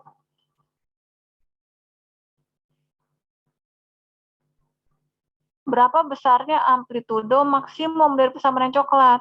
Kamu harus jawabnya berapa? Jawabannya bukan 10 minus J10, jawabannya adalah 10 akar 2. Jadi kalau kita lihat, ternyata kalau misalnya kita ingin membuat persamaan dalam bentuk real time, yang bagusnya yang mana? Amplitudonya benar, yang bagus yang merah. Karena yang namanya amplitudo itu harusnya merupakan bilangan real, bukan bilangan kompleks. Jadi ini kamu ubah menjadi seperti ini. Dan yang sudutnya ini kamu tambahkan ke sini. Kan ini sudutnya minus 45 derajat, alias minus V per 4. Kamu tambahkan ke bagian argumennya cos. Seperti itu.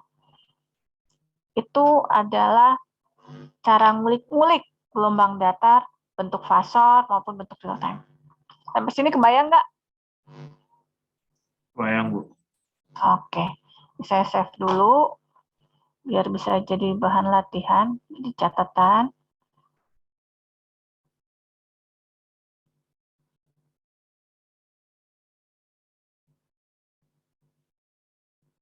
Nah, sebentar ya. Nah, ini kan udah 1,5 jam nih kita, tapi saya masih pengen lanjut lagi karena saya pengen ngebahas soal. Jadi saya pengen, tapi sebelum itu sekarang saya pengen screenshot dulu. Jadi tolong nyalakan kameranya, saya pengen screenshot dulu nih untuk keperluan BAP. Coba nyalain kameranya.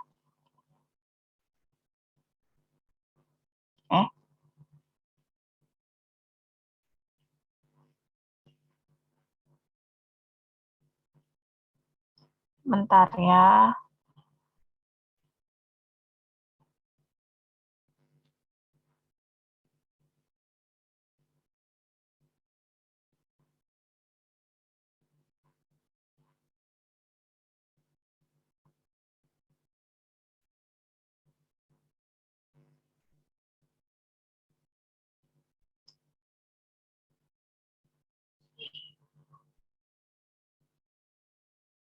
Oke. Nah, saya masih pengen lanjut karena saya pengen ngebahas soal. Cuman buat kalian yang udah ngerasa, aduh lelah, letih, lesu gitu ya.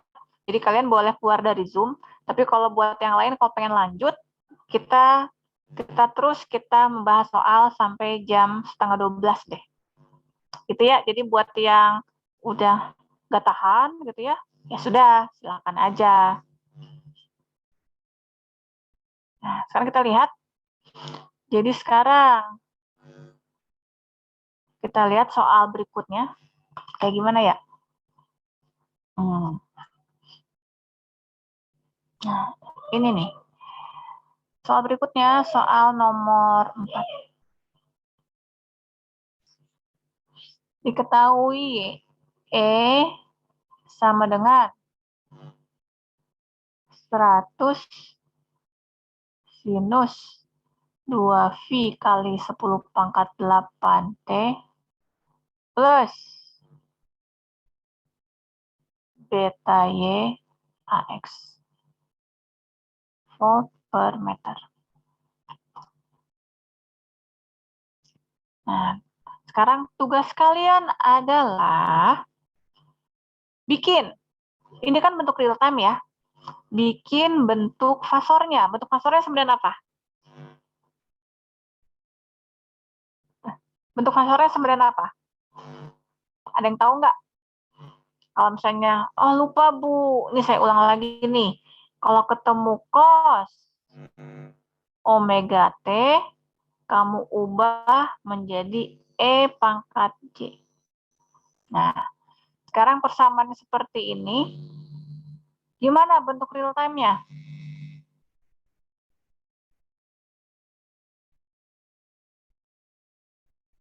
Kalau kita lihat, ternyata ini nggak ada cos-nya. Ini sin.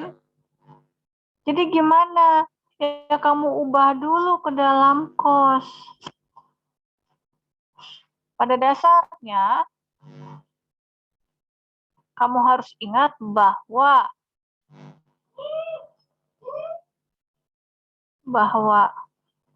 apa ya? Cos alfa dikurangi 90 derajat sama dengan sinus alfa. Ini harus kamu ingat.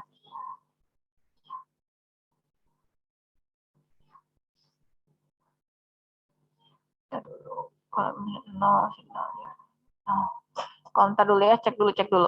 Kalau alfanya 0, sin 0 itu adalah 0, cos 0, cos minus 90 itu adalah 0, benar. Kalau alfanya adalah, ntar dulu, cek dulu, 30 cos minus 60, kalau alfa 120 sin, sebentar, sin 120, cos 30. Oke, benar. Ini yang harus kalian ingat adalah ini. Ini penting ini. Ini harus kalian ingat. Berarti kalau kayak gitu, jadi gimana? Berarti sekarang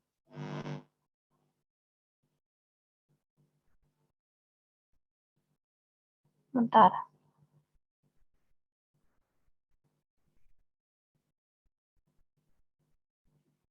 Berarti sekarang kita ubah sin ini jadi cos.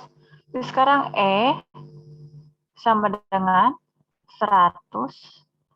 Kalau ini adalah alfa, berarti menjadi 100 dikalikan cos 2V kali 10 pangkat 8T plus beta Y minus 90 derajat AX.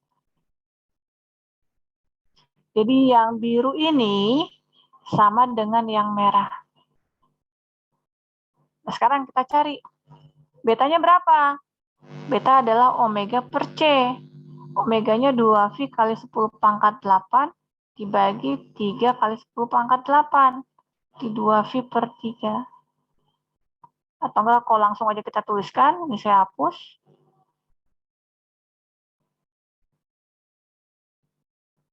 Berarti ini adalah 2V per 3. Nah, sekarang baru kita bikin fasornya. Fasornya sama dengan apa? 100 ketemu cos omega T, baru kita ubah menjadi E pangkat J. Nah, dia berapa? 2V per 3Y minus 90 derajat itu adalah V per 2X. Jadi, bentuk fasor dari yang biru ini adalah yang hijau ini. Jadi kalau kamu ketemu bentuk sin, ingat persamaan seperti ini. Sin ini kamu ubah ke cos. Sehingga akhirnya baru udah dapat bentuk cos omega T, baru kita lakukan perubahan seperti yang tampak di rumus sederhana ini. Sampai sini jelas? Jelas, Bu. Oke. Nah, sekarang kita lihat soal yang lebih advance sedikit.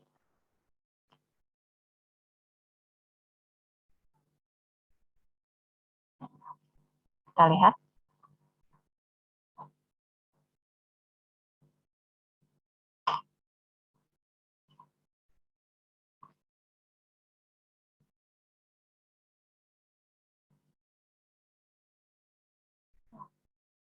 Soal nomor 6.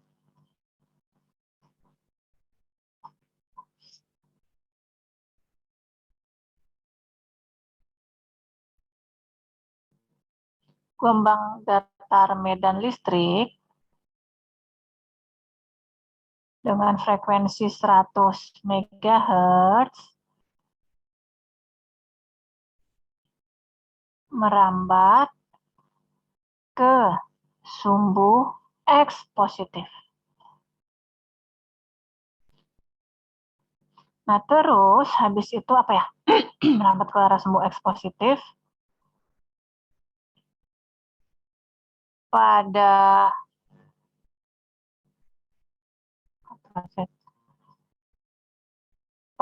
titik 0,1,2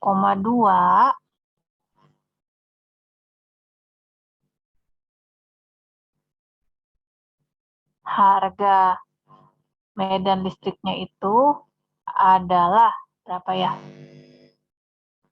Adalah 100 AY volt per meter.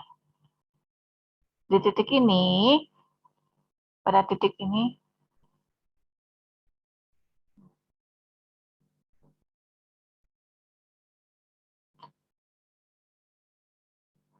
pada titik 0,1,2 dan T sama dengan 1 nanosecond, harga E adalah 100 AY.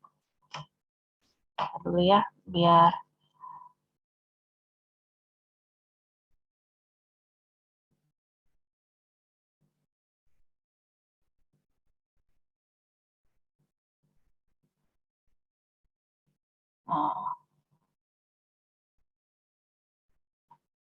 nah,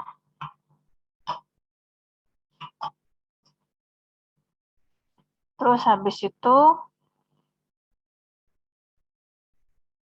tulis persamaan gelombang datar dalam bentuk real time. Kalau nggak real time atau nggak fungsi waktu. Nah, sekarang kita lihat. Ini gimana nih cara ngerjainnya? Dari sekarang kita dulu ya, ini ada soal yang lupa nih.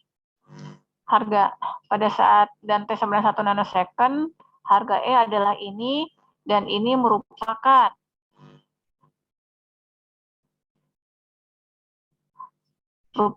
harga maksimum.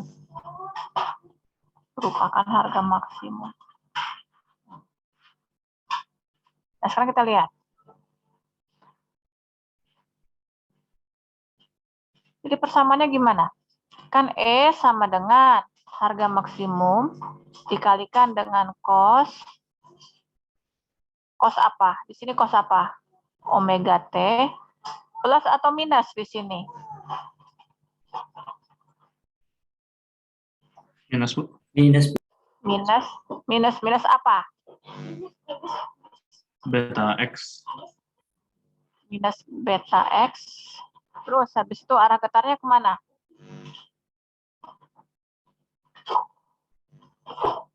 Arah getarnya adalah AY. Ini kan E-nya kan 100 AY. Jadi arah getarnya adalah AY. Nah, kita akan berpikir, oh berarti E-nya sama dengan EM-nya adalah 100 cos. Nah, kita hitung dulu nih, Kita hitung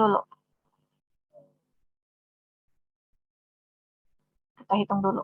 Omega berapa omega? Omega adalah 2V dikalikan F, berarti 2V kalikan 10 pangkat 8. Itu omega.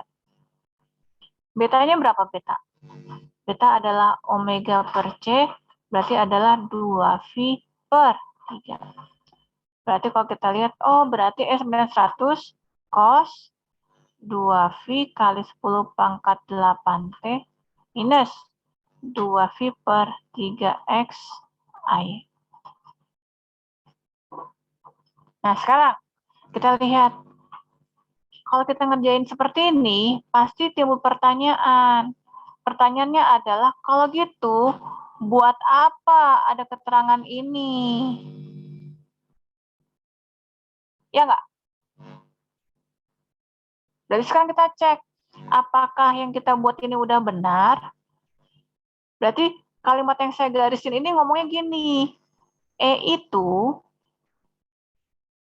di titik 0,1,2 dan T-nya 1 nanosecond, harganya adalah 100 AY. Jadi kalimat yang saya garisin itu ngomongnya seperti ini. Nah, sekarang kita masukkan ke persamaan yang biru ini. Berarti sekarang persamaan yang biru, E sama dengan 100 dikalikan cos. Nah, kita lihat omega.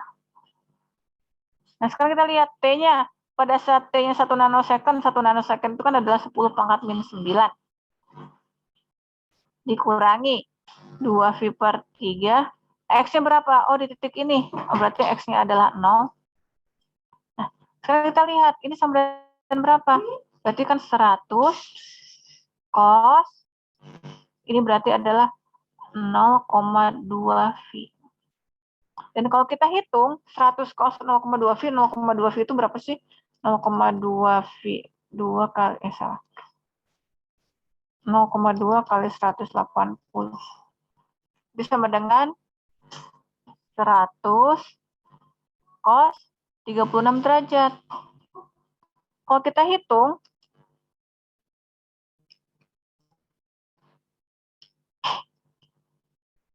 hitung, ini tuh angkanya sama dengan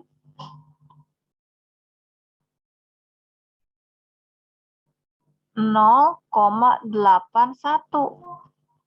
Nah, sedangkan yang merah mengatakan di titik di mana X-nya 0, T-nya ada 1 nanosecond, harganya harus 100. Berarti sekarang,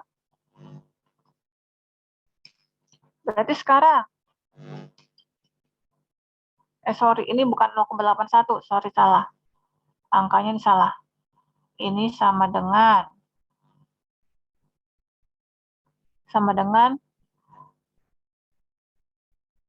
80,9. Bukan 100, berarti salah. Berarti gimana?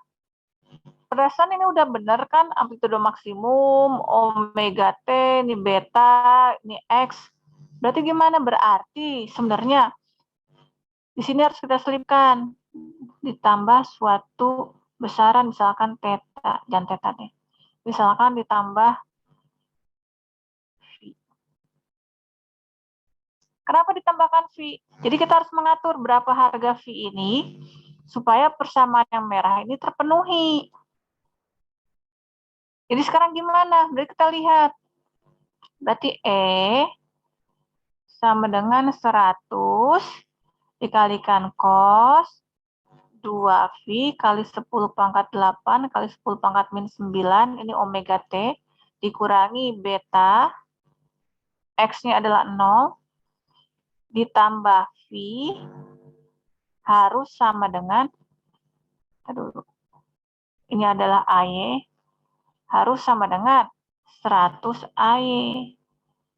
Karena kalimat yang saya garisin warna merah itu ngomongnya seperti itu. Di titik sekian, pada saat waktunya sekian, harganya harus 100. Dan harga ini adalah harga maksimum. Jadi kalau kita lihat, jadi sekarang kita lihat 100 kali cos 0,2V ditambah AY harus sama dengan 100 AY. Kalau ini saya coret, ini saya coret, ini saya coret, ini saya coret, artinya apa? Artinya cos 0,2V ditambah ini harus sama dengan 1. Harus sama dengan 1. 1 itu sama dengan cos berapa? Sama dengan cos 0. Berarti kesimpulannya 0,2V ditambah ini harus sama 0, berarti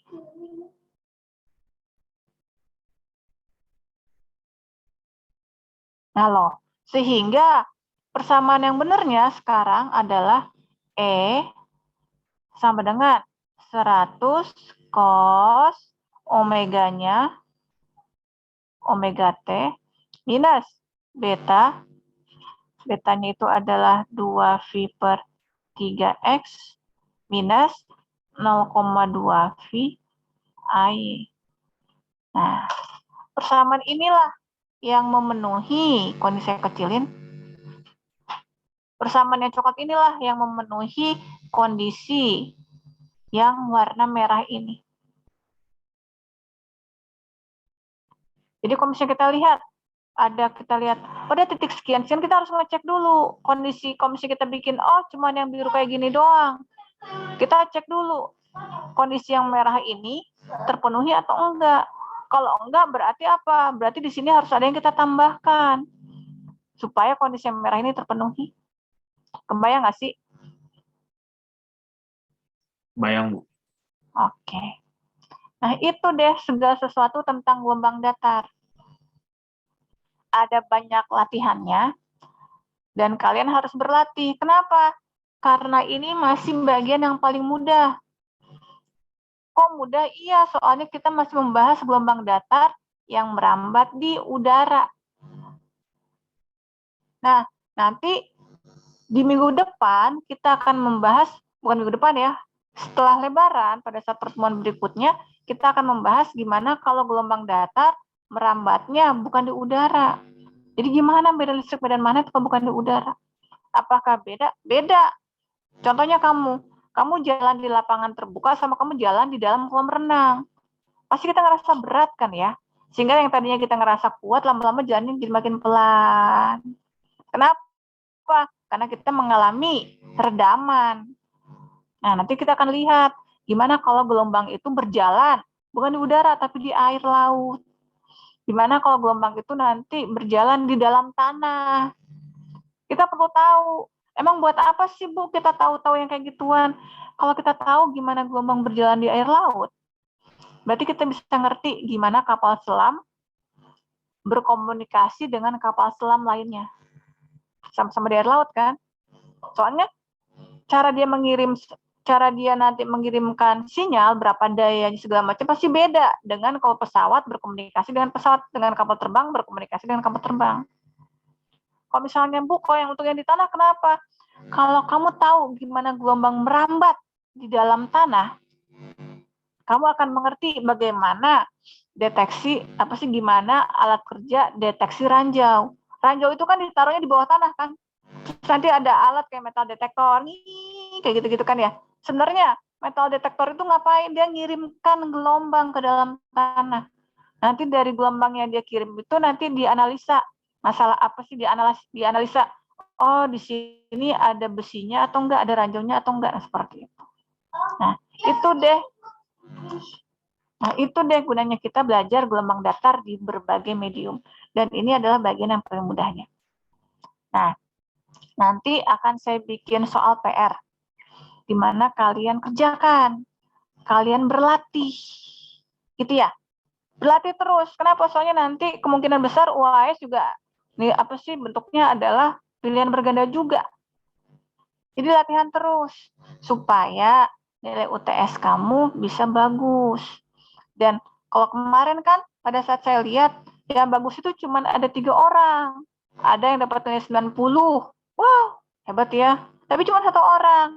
Ada yang dapat nilai 60, ada dapat 55, yang lainnya nilai itu di bawah 50.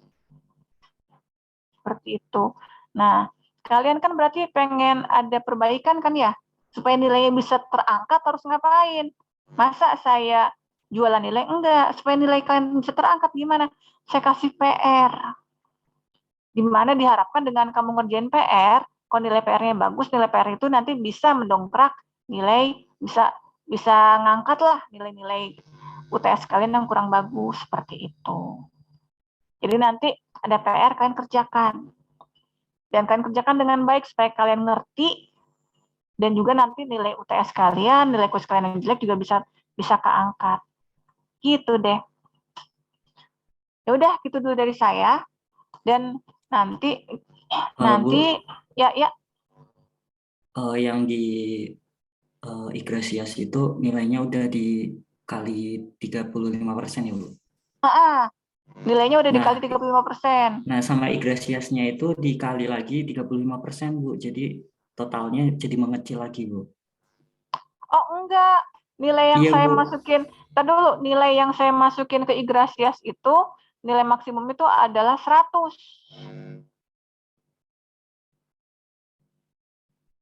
Kalau misalnya kamu nilainya 100, saya masukin 100, berarti nanti nilainya bakal tertera di Igrasias itu adalah 35%. Jadi adalah 35.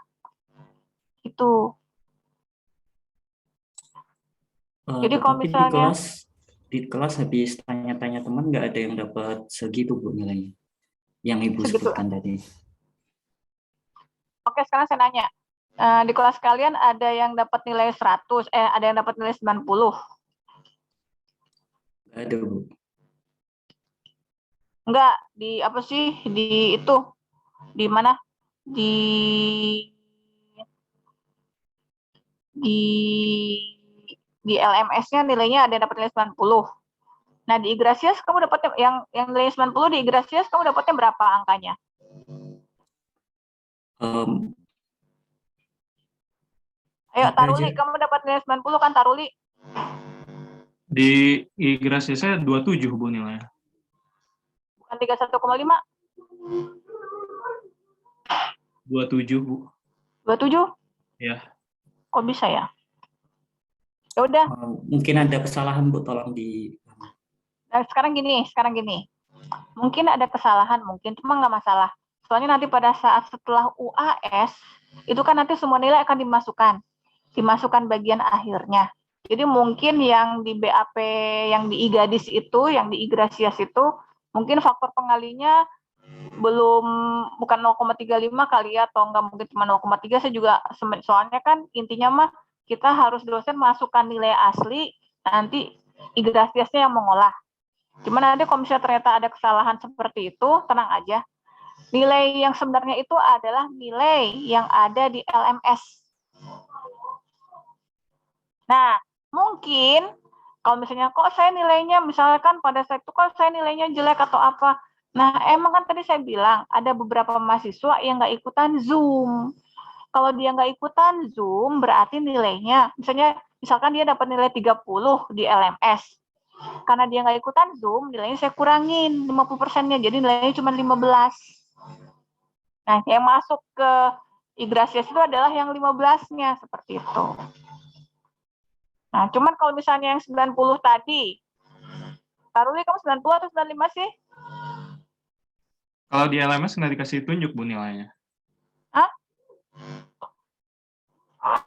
Tadi kasih tunjuk, perasaan kamu 90. Nah, harusnya kamu dapat nilainya 31,5. Kalau misalnya ternyata kamu dapat nilainya 27, berarti saya nggak tahu apakah di situ emang sistem di Igrasiasnya, apakah karena dianggap absennya kurang. Kan kita kan absen masih kurang kan ya, orang kita baru setengah semester, jadi ada pengurangan dari situ, saya juga nggak tahu. Cuma nanti yang pasti, kamu tenang aja, yang pasti nilai yang masuk itu adalah nilai yang sebenarnya itu adalah nilai yang di LMS, kecuali buat mahasiswa yang nggak ikutan Zoom. Kalau dia nggak ikutan Zoom, nilainya nanti akan dikurangi 50%, gitu. Gitu ya. Nah, gitu deh. Ada lagi nggak bertanyakan tentang nilai? Kalau Hilmi, kamu waktu itu ikutan Zoom nggak? Ikut, Bu, di SS-an Ibu di grup ada nama saya. Ada ya? Ya berarti kalau misalnya seperti itu mungkin ada, ya pokoknya intinya, ntar dulu ya. 27, kamu dapetnya berapa tadi? Taruli 27. Iya, Bu. 27.